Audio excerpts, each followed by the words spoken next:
Thank you, everyone. Welcome to the monthly HR board meeting, Town of Newbury. It is 4:04. Call the meeting to order. Present are Diane Doyle. Mark Kleckman, John Farrar. Anthony Antico. Lynn Peabody. Thank you all. Chief Fisher is out of town. She'll be rejoining us, I'm sure, for our next meeting. I've not heard anything from her relative to things happening at the PD that we need to be concerned about, so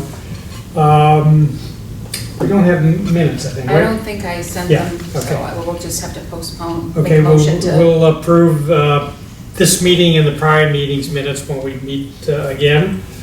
Employee issues, let me turn to Diane.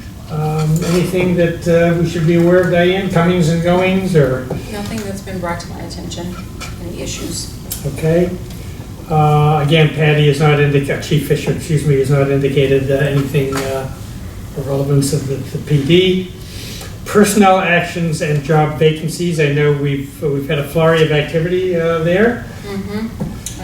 Just trying to make notes of, so we have hired 2 full-time communications officers that started this week with the PD. Great.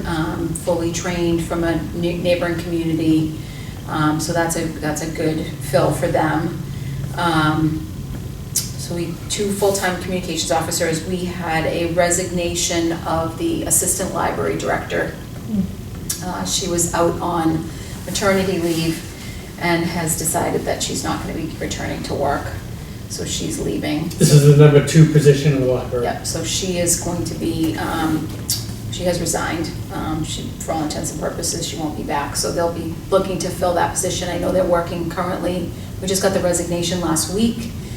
They're trying to post the position and get that up so that we can start the search for that. I know there's others, it's just been a flurry of activity. And typically, I think people may be aware, typically the library, which falls under the jurisdiction of the Library Board of Trustees, I believe. To some degree. Yeah, I think they have a slightly different hiring protocol. I think typically Tracy is responsible for staffing key roles, but in the case of the library, they do that themselves, and if and when they require some support or help, they may call on us, or as they've done in the past, or Tracy, but I think primarily it's the library's own Board of Trustees that handles that fill, so. Yeah, I mean, there's a couple other moving parts. We just found out that a person that was filling in as the assistant town clerk is going to be out for a period of time on a medical leave. So she might be looking for somebody temporarily. I've just never experienced this amount of turnover. I mean, I think in the last 2 years, I've probably had as much turnover as I've had in the previous 13. I mean, it's just been, and again, for all different reasons. Retirements, moving to another town, not coming back to the work. It's been a big flurry of activity. I know that's something we have addressed from time to time in periods of high turnover. And my recollection is just to confirm what Diane just said, there doesn't seem to be any common thread. There's no connecting link in terms of, displeasure with what's happening with town administration. Again, there have been retirements. There have been folks that have gone on to different careers in private industry. In some cases, it may be compensation. In others, it may be geography. We talked about retirements. It doesn't, at least on the surface, it does not seem like there's something that we could point to that would suggest that perhaps things need to change. Policies, procedures, management. But Any level of growth in the last 5 years that brought a level employment circumstance, minimal turnover? Any growth aspect to the turnover that you're facing now? It's a large curve up in employment 5, 6, 8 years past? I'm not sure I understand your question. So if reach back a decade, Yep. your earlier comment about more in the recent few years than in your 14 years, was there a level of growth in employment numbers throughout the departments in that period of a decade plus that might have led to the turnover facing now? So if you're asking me if the positions that we had, say, 10, 12 years ago, were just sort of the standard positions and we might have one person leave or one person retire, are you asking me, has the town itself added positions? Yeah, has there been an extraordinary level of growth over the last 10 or 15 years so that the turnover now is a function not only of retirements but of growth and moving on? Meaning the higher the employee count, the Yeah. greater likelihood some people may come and go. Exactly. I mean, I definitely see that we've added positions over the last several years, 2 to 5 years. You know, there's been, I mean, just the level of work that we do now compared to what we did 8, 10 years ago is definitely increased. I mean, it just seems like we do, I don't know, it just seems like the workload is increased. And we have had some additional, like I know, an example would be accounting. You know, we used to have an accountant and a clerk. Now we have an accountant, assistant accountant, a clerk, just because the workload has, you know, even in my position, we're really 2 lines of business now, and it's hard to do it with 2 people. Yeah. And now you're in the recruiting business. Yeah, so I think the level of work, the amount of work, the demands from it's just, you know, demands for information from us has definitely added to the work that we have. Are there any attempt to have exit interviews with these people? Or you just take their word for it? You don't know what maybe the problem might be, etc. Yeah, I mean, there's no one, I know that in some cases Tracy has done them. Historically, she has. Yeah. Yeah, I'm not sure that's the case with every resignation. Right. But historically, she has efforted information about circumstances, in part, I assume, to see if perhaps something could be done to change her mind. But again, I'm not aware of any consistency in terms of the feedback she's received. But Or to modify the road that they think they have been on and they want away from this road now. Right. Or whatever. Yeah, no, I can think of a couple of situations where she definitely did. Yeah. I have one example, we onboarded someone who was in the police department. He came in and, you know, he worked about 5 weeks and it just didn't work out. He decided to leave. So that amount of work to onboard someone, to get them on with their benefits, and then 5 weeks later to basically turn around and do the opposite is a tremendous amount of work. Yeah. And you're back still at square one where you don't have the employee filling that slot. So, and it was definitely not a town issue. It was just, I think, a personal decision that this isn't going to work for my family and this is going to work for my schedule. And one thing is clear, and Tracy did reference this in one of our meetings a few months ago, and that is, at least from her vantage point, she has never seen as much movement from town to town to town as we have seen recently. That, you know, as more and more folks are leaving municipal government, moving into the private sector because of the number of opportunities that are available, compensation and so forth.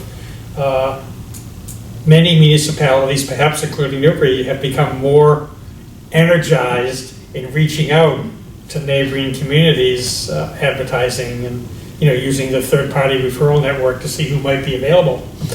Sometimes we win those battles, sometimes we lose those battles. Well, as I There's more of that going on than. Yeah, as I mentioned, the 2 full-time communications officers came from a neighboring community, and we're very lucky to have them. And I think that's a testament to, you know, the opposite of folks leaving. It's, you know, they're coming here, they want to work here, they're, you know, they're excited to be here. And The exit strategy reversal is the impetus for them to come here. Was it a personal reference? They knew somebody on the department well, and who actually recruited them? I think they were familiar with possibly the chief, and they were wanting to leave the community that they were in. Yeah, okay. Any other question? So just a comment, being in HR over the last, you know, probably 5-6 years, the labor market has gotten so energized. Mark, to use your term, there's a lot of talk about different positions, and people are thinking, wait a minute, you know, I can go someplace else. Let me check this out. This might be better, and not necessarily for more money, although that's sometimes a lot of times an issue. What do the benefits look like? What's my commute look like? What is the name of the company? And so there's just a lot of that. I think typically it's like 30% turnover with companies. And so I don't know if you've tracked, anything here, but, So I have to fill out a report every single month Yeah. to send to the Essex Regional Retirement System of changes in status. yep, Retirements, new hires, change in hours. So I have going back probably at least 2 or 3 years, those monthly reports, who's left, why did they leave, who's come on board, so I have that information that I've had to send. Have I sat down and delved into kind of an analysis to see? yeah. I mean, I haven't, to be honest with Have you. you graphed it in Excel? I haven't done a graft, I haven't. But I mean, we have to track that, we have to report that to Essex Yeah. Regional, so they're aware of, separation of service if they've gone to another community, so they've separated from us, but they've started somewhere else, they've separated from us as a retirement. So I do have those reports, which details every month what, basically the changes in employment, so Yeah, we look at it's an that. interesting topic, interesting project to track where people, who's staying, who's going, where are they going. In any job that I've been in, it's a real cause for conversation, I guess. Why are people leaving? Which I know we'll get to in our other business too, as far as, our. Right, and this dovetails nicely with the conversation we've had off and on over the last 2 or 3 months about compensation. So let's just talk about that for a second. While it's not on the agenda tonight, it's just a reminder that Tracy had asked last month if we could put a hold on that whole discussion until after the beginning of the new fiscal year, which is in less than a 4 weeks, month, Yeah. right? Yep. June 30. So I would anticipate that either at our next meeting, which is fourth Monday in June, or certainly if not then, the meeting after, we will once again start talking about that compensation survey, outside survey being done by the consultant who I think we've yet to determine. Last I spoke to Tracy about it, she requested 3 proposals. She had 1 vendor that she had gotten a proposal from. She was getting 2 more per Mass General law requirements. And I have not heard from her since then. So I would anticipate certainly by our next meeting, all that data should be in place, and we'll find out if in fact she's chosen a consultant to do the compensation study of various municipalities. And that'll help answer some of the questions. Right now, it's anyone's guess as to, to what extent compensation, if at all, is a gating factor. Yep. Will they have the capability to drill down your studies that you've been turning over to Essex? Well, if they're County.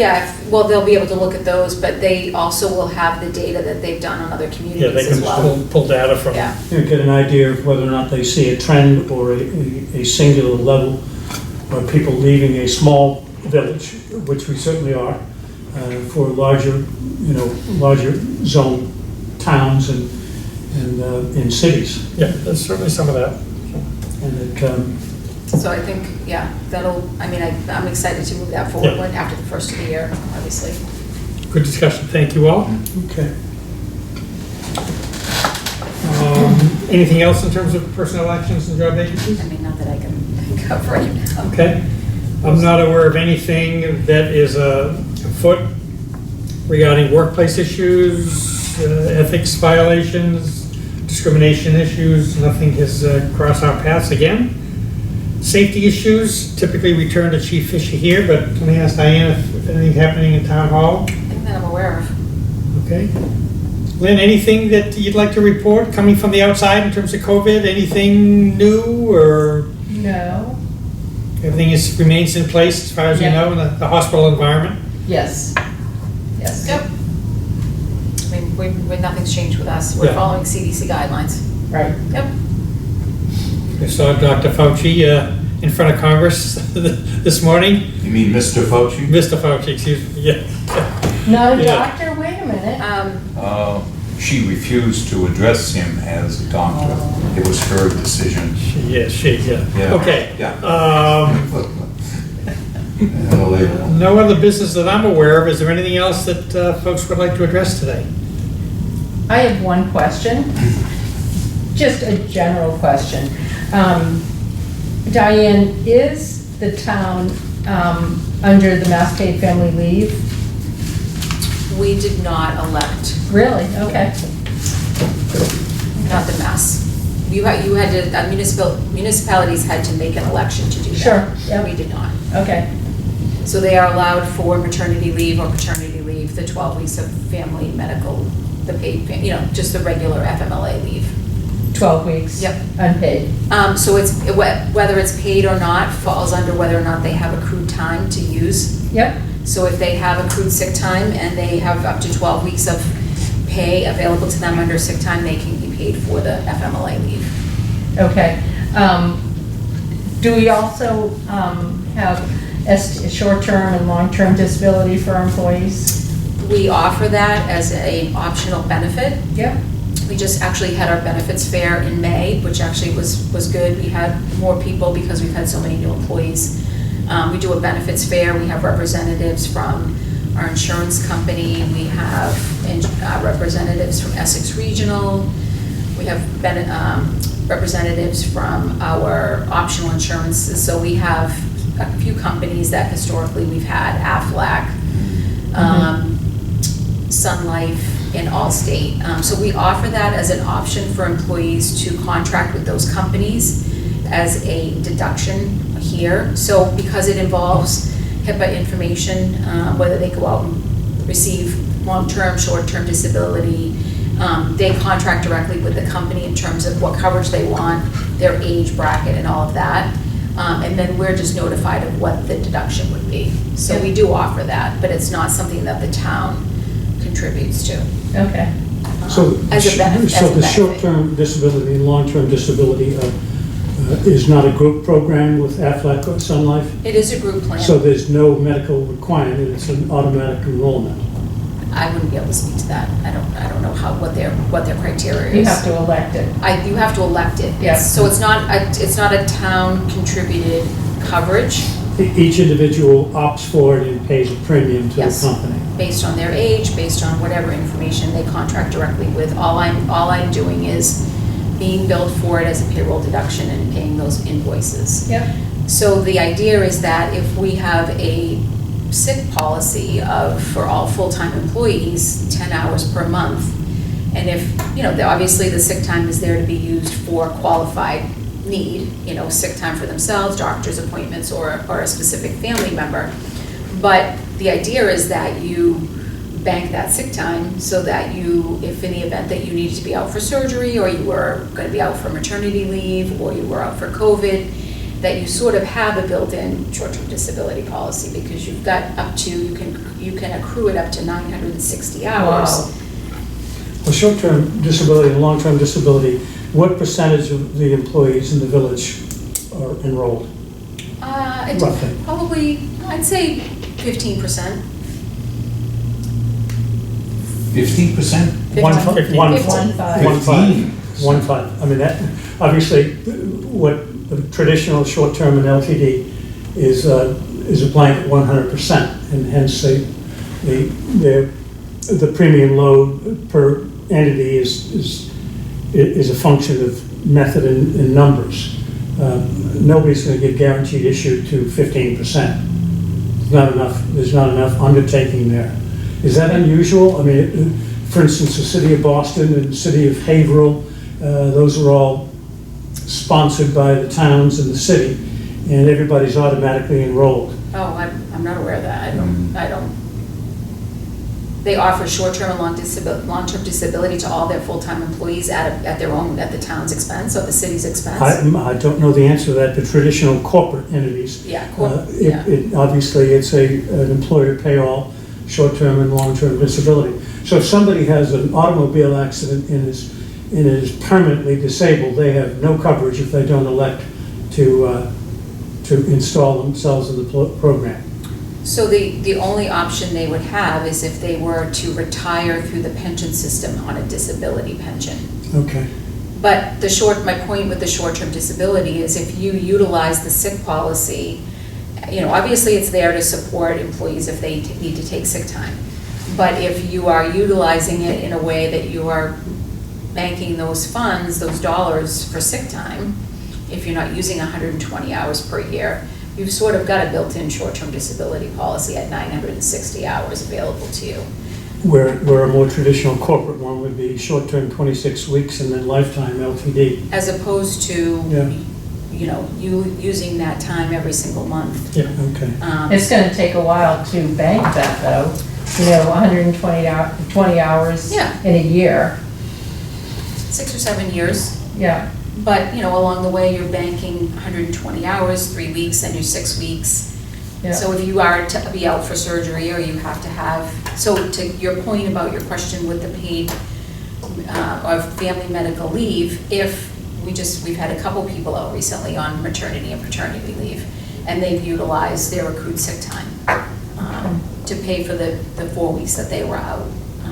In case of paternity leave, we had somebody who was out for 4 weeks and was paid because he had the time available that he had, accrued. So that's an interesting, this is an interesting conversation, and I'm sure the dollars have been looked at, because I think typically STD and LTD programs are not very expensive, and but I'm sure that the town has looked at them, in the past to determine whether they want to offer that to employees or not, and, but that might be something, as we're looking at the surveys, the comp and benefit surveys. Right. It might be something that we could kind of take a sidetrack and As an explore. adjunct, right, yeah. Yeah. That was gonna be part of the conversation. Is there- It wasn't exclusively on hourly wages, it was, Yeah, it I'm was sure the that's hourly all. wages Yeah. combined with other benefits that may Total or may pay, not. right? Yeah. Is this all written down somewhere where I could find it? The sick time? Short-term and long-term disability offerings? I have a benefit sheet I can email to everyone. Okay. So we've traditionally kept with the companies that we have in the past, because if we have people on specific, like Allstate or Sun Life, we're not gonna then discontinue using them to then pick up a new carrier or create some new, because they've been on them for a while, so we Yeah, have the right. traditional ones. I mean, I definitely would welcome input on, the people that we. It would be like herding cats, right? Well, it would be, I mean, you'd have to, because you've got somebody who's contracted with somebody at a certain rate, and then you're gonna say, well, we're not gonna deal with Sun Life anymore, we're not gonna Right. deal with a specific vendor. We're gonna go to a completely new option of optional insurances or what have you. And Aflac They may be better. Aflac is in the, So Aflac is one of our most popular. They have Uh-huh. varying degrees of different coverages. They're one of our more popular ones. We now have an optional additional eye insurance that we offer. We also have an optional additional dental coverage that we offer. But I can certainly send everyone the benefits sheet that I use when I onboard. So basically what I have created is when, from the personnel policy, when I meet with a new prospective employee, I've got a summary of just kind of like the touch points on the benefits that we want to go over. Health insurance, do they want it? Here's the cost. Here's what you accrue for sick and vacation. Here's the longevity. We pay longevity for 5, 10, 15 years. So it's kind of like a summary of the things that we need to touch upon from the personnel policy without going over 69 pages of a document with them. And then on the opposite side of all the optional, we also have flex care spending on January 1st, where people can put away money pre-tax for things like dependent care or health care costs. We also offer deferred compensation. So if someone's in the pension system and they want to save for retirement above and beyond what they earn as a pension, they can do that through the SMART plan with the state. So they can defer their compensation up to, a certain percentage. There's some caps that you have based on where you are in your journey in retirement. But we offer deferred comp, we offer flexible spending, we have optional insurances, we have an optional eye plan, so we have a lot of things. Some of those items, some of those offerings are just not funded by the town. And I don't know that many communities do, I was but just thinking that, yeah. I can't imagine that they do beyond, It would require city revenues, large city revenues. Right. Who do they go to if they're overwhelmed with the choice mix? Who do they consult with in the village to get help on what do I do with all of this information? how do I select? So it comes to your desk. So the thing that I can advise people on is I don't know their personal situations, I don't know their tax implications, I don't know whether there's two incomes in the household, or do they have coverages elsewhere, do they have life insurance elsewhere? I don't advise people, but if they have specific questions about the things that we offer, I will sit down and explain them and offer, whatever information I can, but I can't advise people. Even when it comes down to, what do I file for tax withholdings? What do Yeah. I don't know their personal, they could have other passive income, they could have other investments, they could have a lot of other things that I just can't advise them on. So I try to guide them with the information that I provide, but I'm happy to meet with, right now it's a very busy time because not only am I training someone new, but we just went through our benefits fair, and July 1 is our new enrollment. So we're having people who change sometimes their insurance coverages, so we're having to affect those changes as well. I think this is likely to be part of the broader conversation we'll have with Tracy over the next month or so as we kind of move forward with this compensation study being done from the outside. I'm sure this will be part and parcel of that. But the figure you had used before the beginning of this conversation, you estimated around 15% of people opt for, Additional coverages, yeah. A lot of that has to do with spousal coverage too. spousal coverage, but people also have their own personal financial consultants that they get life insurance through, or they get other things Yeah. through, like the long-term. And guaranteed, individual disability income. Yeah, but I will send the benefit sheet, it's 2 pages, just when you look at it, it's 2 sides.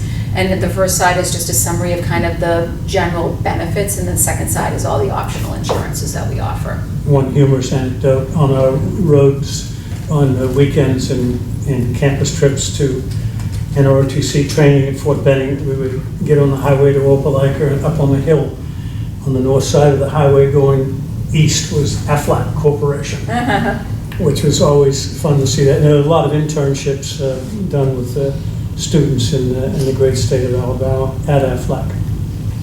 So I will send that to everybody. That'd be good. Okay. Thank you, Dan, appreciate that. Good conversation. Anything else on that? No other new business that I'm aware of? Any thoughts? Seeing none. Our next meeting is scheduled for 4 PM on Monday, June the 24th. Back to our regular 4th Monday of the month. Is that good for folks? Yes. Yep. Okay, we'll make sure the Patty's aware of that. If there's no other discussion, accept the motion to adjourn. I'll make the motion. Second? Second. Any further discussion? All in favor? Aye. We are adjourned.